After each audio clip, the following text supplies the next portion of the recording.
예, 안녕하세요. 레인파트너스 이승재 대표 변호사입니다. 안녕하세요. 서인석 변호사입니다. 누구나 한 번쯤 보험 사기에 관한 뉴스를 보신 경험이 있으실 텐데요. 그만큼 보험 사기 범죄가 나날이 증가하고 있습니다. 문제는 단순히 그 수만 증가하고 있는 것이 아니라 수법도 매우 다양해지고 있다는 것인데요. 이로 인해서 보험사와 수사기관에서도 보험 사기에 대해서 점점 더 엄격히 대응하고 있습니다. 오늘은 대표적인 보험 사기 사례로 무엇이 있는지, 혹시 보험 사기 혐의를 받게 되었다면 어떻게 대응해야 하는지에 관하여 말씀드리겠습니다. 보험 사기의 경우 보통 보험사에서 수사기관에 수사 의뢰를 함으로써 시작되는 경우가 많은데요. 문제는 보험 사기가 워낙 만연하다 보니까 보험사에서도 일단 조금만 의심스러운 정황이 발견되면 일단 수사 의뢰부터 진행한다는 점입니다. 이렇게 수사가 진행되면 보험 사기에 대해서는 일반 형법이 아니라 보험 사기 방지 특별법이 적용될 수 있습니다. 보험 사기의 피해자는 상대 차량 운전자가 아니라 보험회사라는 점에서 이와 같이 보험 사기 방지 특별법에 따라 엄격히 처벌됩니다. 실제로 보험 사기에 대해서 법원은 사기 횟수, 취득한 금액, 조직적 사기 유무 등에 따라 달라지긴 하지만 실형이 선고되는 경우도 많습니다. 예, 한편 보험 사기는 유형 또한 매우 다양해지고 있어서 그 판단이 더욱 어려워지고 있는데요. 대표적인 보험 사기 유형들을 살펴보면 일부러 교통사고를 내고 보험사에 보험금을 청구하는 경우가 가장 대표적인 것이라고 할 수 있고, 그 외에도 병원과 짜고 입원한 것처럼 서류를 위조해서 보험금을 청구하거나 특별한 치료가 필요하지 않음에도 과도한 치료를 받고 그 대금을 청구하는 경우 등이 있습니다.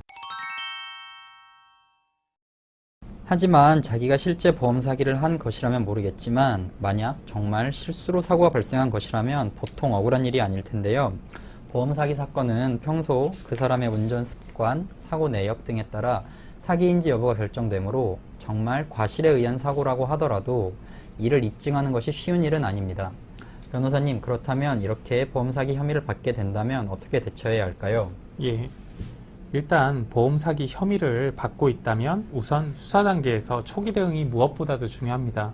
보험 사기 사건은 무죄인지 유죄인지 아니면 고의성이 있는지 여부를 판단하기가 매우 어려운 사건 유형인데요.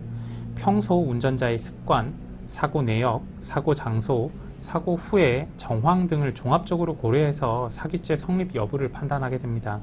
따라서 피의자 입장에서는 자신이 억울하다고 하더라도 이를 객관적으로 입증하는 것이 쉬운 일은 아닌데요.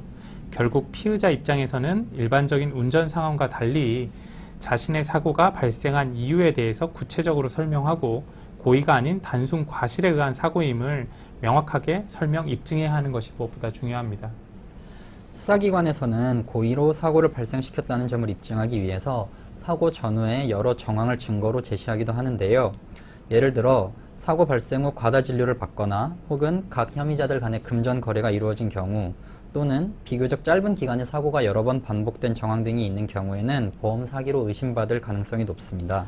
예, 결국 보험 사기 역시 일반 사기죄와 마찬가지로 보험금을 편취하고자 하는 의사, 즉 고의가 인정돼야 하므로 사건에서 고의가 문제되는 경우가 많이 있는데요.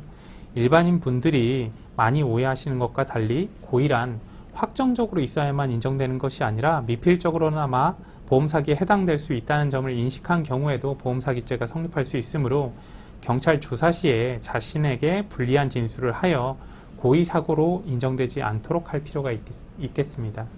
아무래도 저희가 보험 사기 사건을 다룬 경험이 워낙 많아서 그런지 보험 사기 사건에 도움을 요청하시는 분들이 많으신데요. 예, 보험 사기의 경우 수사기관에서 일부러 사고를 냈다는 점을 입증해야 하고 구체적인 사실관계에 따라 무혐의나 무죄를 주장할 수 있는 경우도 있으므로 경험이 풍부한 형사 전문 변호사의 조력이 필요합니다. 궁금하신 점이 있으시면 저희 로펌으로 연락 주시고요. 좋아요와 구독도 부탁드리겠습니다. 감사합니다. 고맙습니다.